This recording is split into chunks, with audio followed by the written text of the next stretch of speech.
Perpuluhan, berikan perpuluhan. Saudara, dosanya besar sekali. Tuhan mau perpuluhan, jadi kesempatan kau berbagian berikan kepada Tuhan. Saya tidak pernah tidak berikan perpuluhan. Saya tidak pernah lalai. Kalau saya dapat tambahan, karena saya jadi pembicara di luar, diundang oleh gereja mana, saya selalu akan utamakan perpuluhan. Jemaat harus lakukan hal yang sama. Yang masih tidak setia perpuluhan, kamu harus bertobat. Jika perpuluhanmu tidak setia, engkau tidak mungkin dianggap setia oleh Tuhan. Pun Anda pinter nyanyi kayak apa, kalau Anda nggak bayar persepuluhan, nggak mungkin kamu bisa tampil di situ. Nggak mungkin. Bayar persepuluhan, lalu disettinglah semua singer, semua itu harus di bawah 30 tahun. Dan itu diakuin sendiri oleh pendeta seniornya, ya, oleh leadernya, yaitu GL, ya. GL mengakui para singer itu di bawah 30 tahun, ya. Lalu pakai rok mini, ya toh. Ya memang begitu, ya, dicari yang cantik-cantik pakai rok mini di bawah 30 tahun. Secara seremonial persepuluhan tidak lagi berlaku karena telah digenapi oleh Yesus Kristus melalui kematian dan kebangkitannya. Kalau kita merujuk kepada Kolose 2 ayat 16 dan juga 17. Lalu bagaimana jikalau kita ingin memberi kepada gereja, dan bagaimana sikap kita kalau kita ingin memberi kepada gereja sebagai bentuk ucapan syukur kita? Kita harus kembali kepada prinsip yang diajarkan Rasul Paulus di dalam suratnya yang kedua kepada jemaat di Korintus dalam 2 Korintus 9 ayat 7. Hendaklah kita memberikan menurut kerelaan hati kita masing-masing dan tanpa terbebani dan tanpa paksaan. Jadi kalau mau memberi kepada Tuhan, berikanlah menurut kerelaan hatimu. Boleh 10%, boleh 20%, boleh 5%, boleh 1%, atau berapa persen pun yang kamu mau berikan kepada gereja, tetapi harus dimotivasi dengan yang hukum Taurat yang menyerahkan 1/10 itu diberikan karena adanya Lewi. Kalau Lewinya tidak ada, hukum Taurat yang memberikan 1/10 itu yang nggak ada. Itu maksud ayat ini. Saudara yang tidak berikan perpuluhan, saudara, dosanya besar sekali. Tuhan mau perpuluhan, jadi kesempatan kau berbagian berikan kepada Tuhan. Saya tidak pernah tidak berikan perpuluhan. Jadi ingat baik-baik, gereja harus menuntut jemaat berikan perpuluhan. Saya pikir kadang-kadang saya lupa tuntut orang berikan perpuluhan, tapi ini harus. Kadang-kadang catatan perpuluhan harus dibaca oleh hamba Tuhan, lalu diselidiki mana yang belum berikan perpuluhan, lalu harus ditegur. Kenapa mesti ditegur? Karena itu dosa. Saudara lihat ada orang berzina, langsung ditegur. Saudara lihat ada orang terlibat seks yang tidak beres, harus ditegur. Jemaat yang keuangan tidak beres, wajib ditegur. Maka saya akan ketatkan ini. Saudara yang daftar namanya memberikan perpuluhannya sangat tidak setia, kami akan tegur. Celakalah kamu, hai ahli-ahli Taurat dan orang Farisi. Hai kamu orang-orang munafik, sebab persepuluhan dari selasih, adas manis dan jintan kamu bayar. Tetapi yang terpenting dalam hukum Taurat, kamu abaikan. Ibrani 7. Ibrani 7. Gua bawa buktinya, gua bawa korbannya.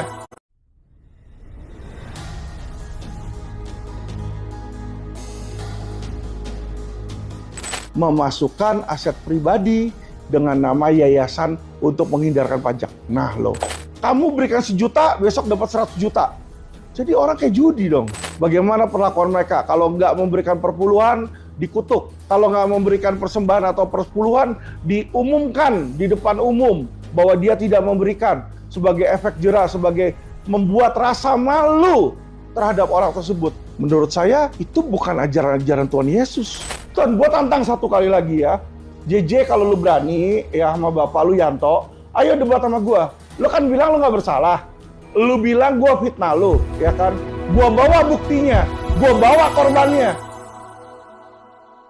Zina tetapi membunuh, ya, maka kamu menjadi pelanggar hukum juga. Jadi walaupun kamu membayar perpuluhan, tetapi kamu tidak membunuh orang yang berzina, kamu sedang melanggar Torah, saudara. Karena Imamat 20 tadi sudah perintahkan bunuh, saudara. Mampus dah.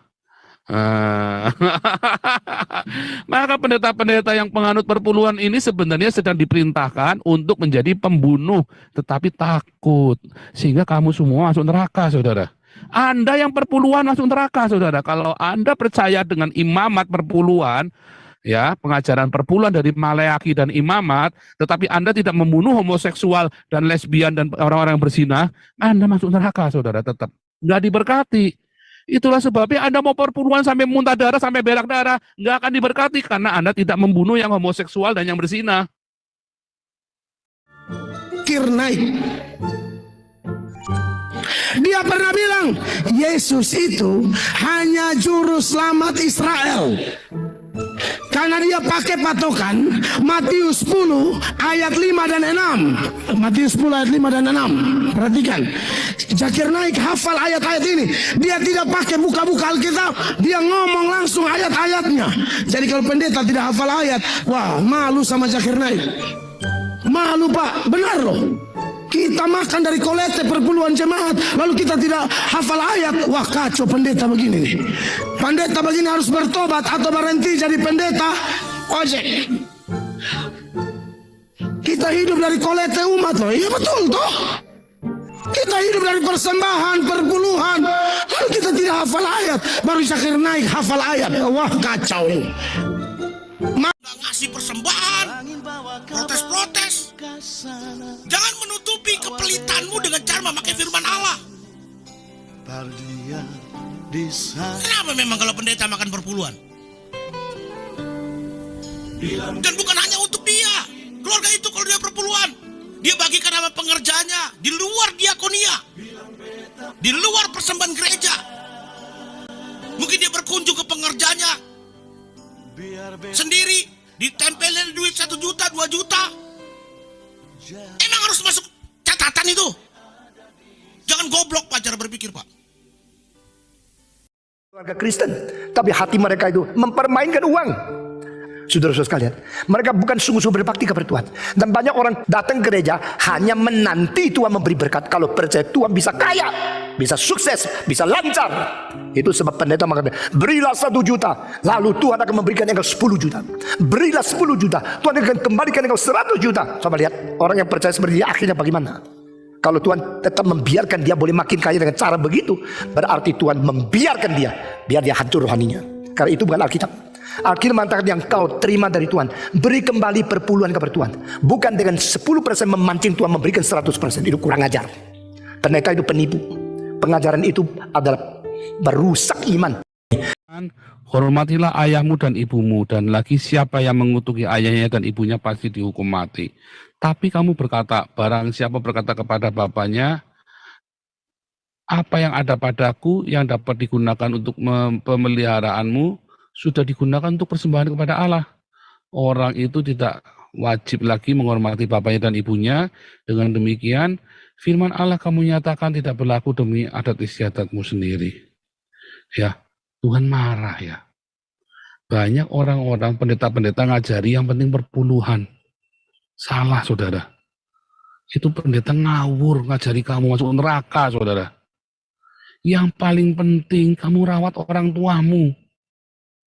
Ya, jangan Anda sok-sokan ngasih ke rumah Tuhan biar di alam sama pendetamu.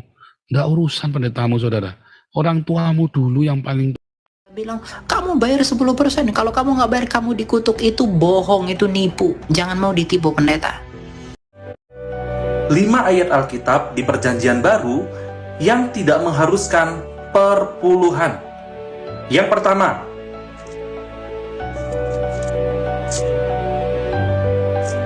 sebentar ya. Saya kok lupa.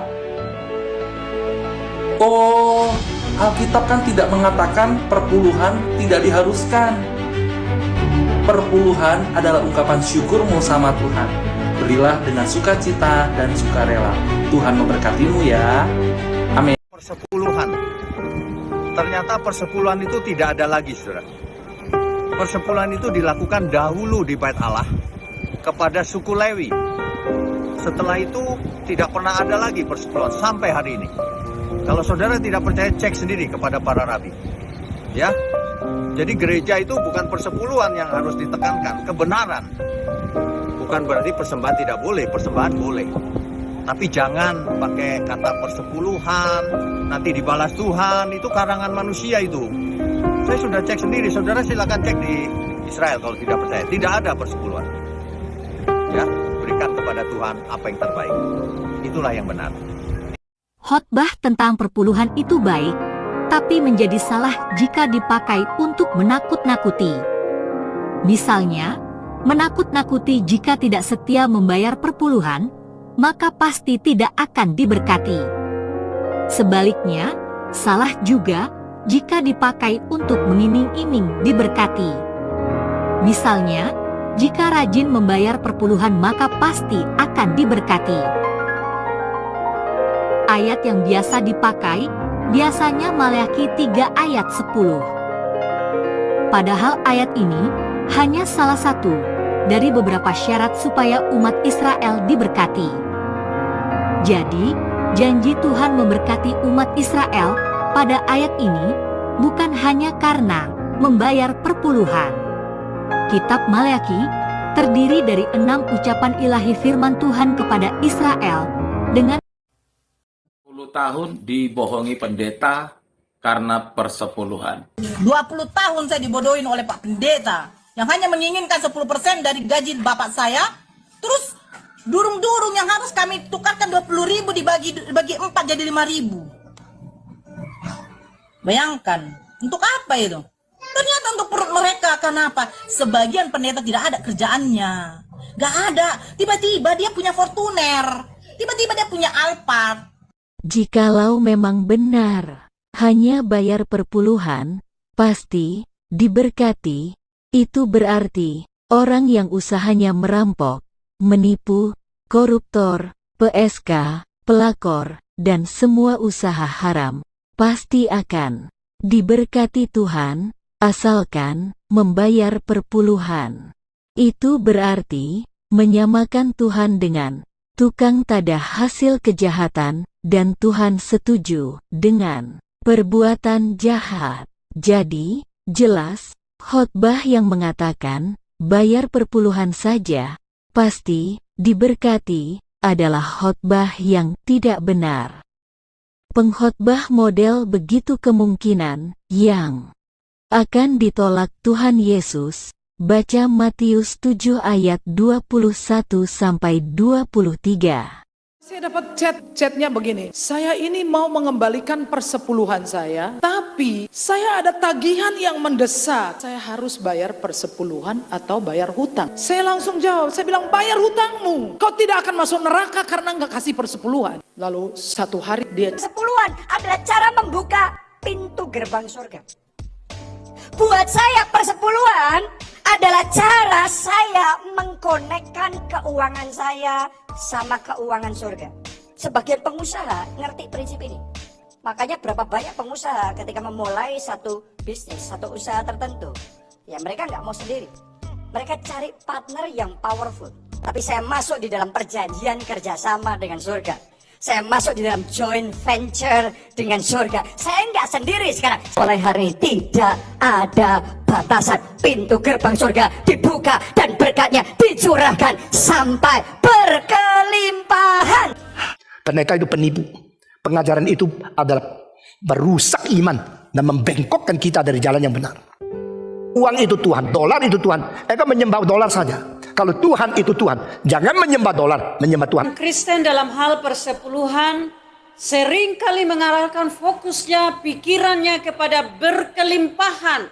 Ini berhubungan dengan uang, harta benda, hal-hal jasmani.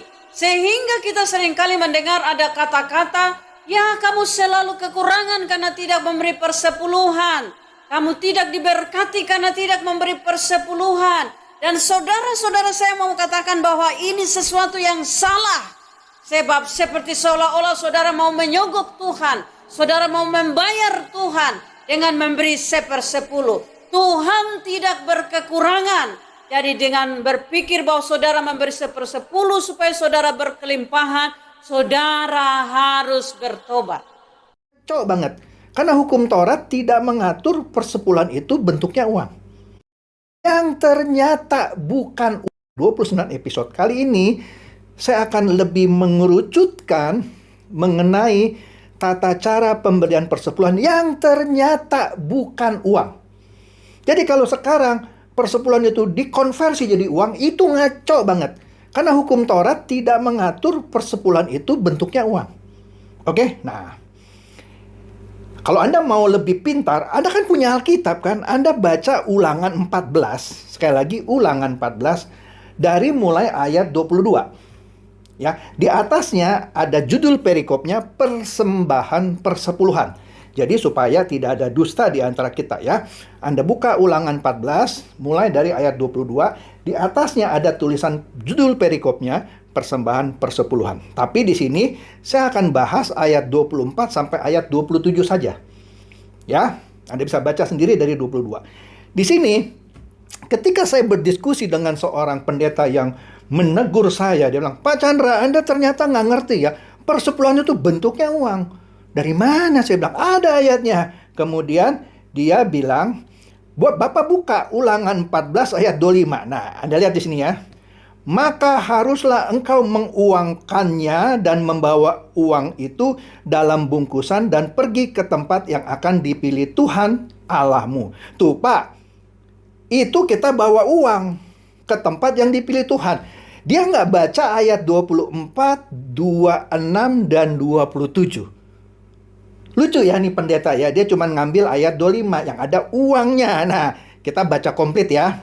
Ayat 24.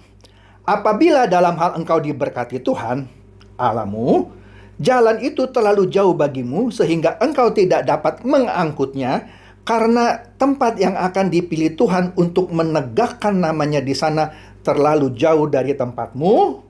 Nah, ini dulu nih ya, ayat 24 saya terangkan. Jadi, waktu itu setiap tahun pertama dan tahun kedua itu persepuluhan itu harus dibawa ke tempat yang ditentukan Tuhan, yaitu Yerusalem. Kalau tempat itu, Yerusalem itu jauh dari kita, dari seorang yang memberikan persepuluhan, waktu itu belum ada truk. Bagaimana bawa kambing? Jalan, capek dong. Bawa gandum segitu banyak, capek dong.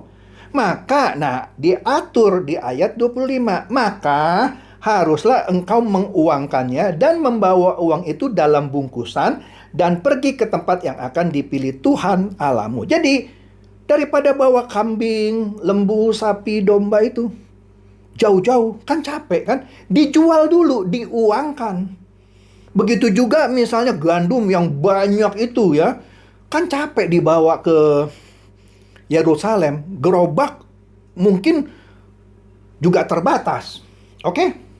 Maka dijual dulu, diuangkan, dan uangnya itu dibawa dalam bungkusan dan pergi ke Yerusalem. Nah, tapi baca di ayat 26. Ini yang pendeta itu tidak mau baca. Kita baca ya. Dan haruslah engkau membelanjakan uang itu. Jadi uang yang tadi hasil penjualan lembu, sapi, kambing, domba, atau gandum karena terlalu jauh dibawa ke Yerusalem, harus dijual. Dapat duitnya dibawa, dan nah di tempat Yerusalem itu haruslah, baca dong, haruslah, harus. Jadi bukan uang itu hanya untuk mempermudah ya. Engkau membelanjakan uang itu. Nah, sampai di sini dulu. Ada orang bilang juga, iya Pak, dulu kan nggak ada uang. Nah, ini ada uang. Dulu kan zaman kuno nggak ada uang, Pak. Ini ada uang. Tapi bukan uang itu sebagai persembahan persepuluhan. Karena di ayat 26, uang itu harus dibelanjakan untuk segala yang disukai hatimu. Untuk lembu sapi atau kambing domba. Untuk anggur atau minuman yang memabukkan. Luar biasa ya. Bahkan minuman yang memabukkan boleh loh di sini. Ya kan? Oke deh, kita nggak usah diskusikan itu dulu ya. Atau apapun yang diinginkan hatimu. Beli anggur, beli buah gitu, apapun ya. Dan haruslah engkau makan di sana di hadapan Tuhan Allahmu dan bersukaria engkau dan seisi rumahmu. Jadi jelas persepuluhan itu harus dimakan oleh si pemberi dan si penerima di tahun 1 dan tahun kedua. Kan sudah pernah saya bahas kan? Nah, 27. Juga orang Lewi yang diam di dalam tempatmu jangan kau abaikan, sebab ia tidak mendapat bagian milik pusaka bersama-sama engkau. Jadi kalau ada orang Lewi yang tinggal bersama kita, dia juga berhak untuk menikmati. Karena persepuluhan di tahun pertama dan tahun kedua itu harus dimakan bersama-sama. Astaga, saya bingung gitu ya. Kalau ada, mohon maaf ini keras saya ngomong ya. Kalau ada pendeta katanya, sudah sekolah gitu ya. Sekolah teologi ya, dapat gelar STH. Ini ada yang bercanda nih ya. STH itu Pak katanya setara Tuhan. Kemudian sekolah lagi MTH. Menyamai Tuhan katanya. Kemudian dia sekolah lagi Pak. Dapat doktor DTH. Di atas Tuhan katanya. Jadi seenak-enaknya aja dia tafsirkan itu ayat. Tapi yang begini saja dia nggak ngerti. Jadi saya bingung kalau pendeta itu sudah gelarnya doktor. Ayat yang sederhana begini saja dia nggak ngerti. Saya nggak ngerti gitu. Apakah dia benar-benar nggak ngerti? Apakah waktu dia kuliah dia nggak baca ayat ini atau tidak pernah diberi tugas untuk menganalisa ayat ini, menafsirkan? Ini nggak usah ditafsirkan. Ayat Alkitab ada yang harus ditafsirkan, ada yang secara harafiah itu langsung bisa dimengerti. Ini ayat secara harafiah langsung nggak usah ditafsirkan lagi. Lah Anda kalau yang ngakunya doktor gitu ya, udah sekolah bertahun-tahun, ayat beginian saja nggak ngerti, masih mengajarkan jemaat Anda, persepuluhan itu harus bentuknya uang. Salah. Makanan. Coba Anda cari lagi deh, persepuluhan yang bentuknya uang. Nggak ada, cuman ayat ini di mana ini mempermudah kita membawa persembahan persepuluhan ke Yerusalem. Kalau tempat kita jauh, umpama gini dah, Yerusalem itu ada di kota Jakarta misalnya. Tapi kita tinggal di Bandung. Ini contoh. Waduh, dari Bandung ke Yerusalem. Nggak usah dari Bandung dah ke Yerusalem. Dari Bogor dah ke Yerusalem. Ya, dulu nggak ada